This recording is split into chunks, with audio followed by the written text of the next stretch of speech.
Jana Kiateka naye amedraw mazee. Kiateka kupigwa siku hizi ni ngumu wazee.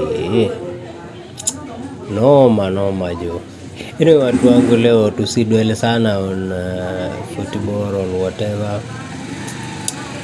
Najua sifai kuwapea advice cause kila mtu na maisha yake na kila mtu ana control maisha yake vile anataka.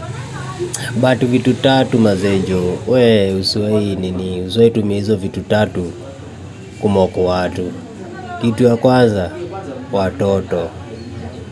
Mazee usiwahi tumia watoto bana kuangalia ama kuangalia wengine vibaya juu hawana watoto. Mazee kumbuka ni God hupeana watoto.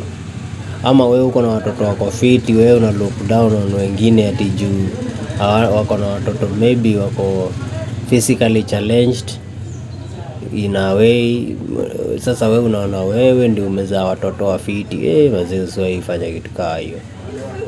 Kitu ya pili, ganji. Usiwahi look down on others juu ati wewe uko na ganji umekafunga au sijui nini. Kumbuka pesa ni kama upepo. Inakujanga ikipoteanga. Vile upepo inakujanga mazejo, pesa inaendanga hiyo design. Na kitu ya tatu, marriage. Zolo.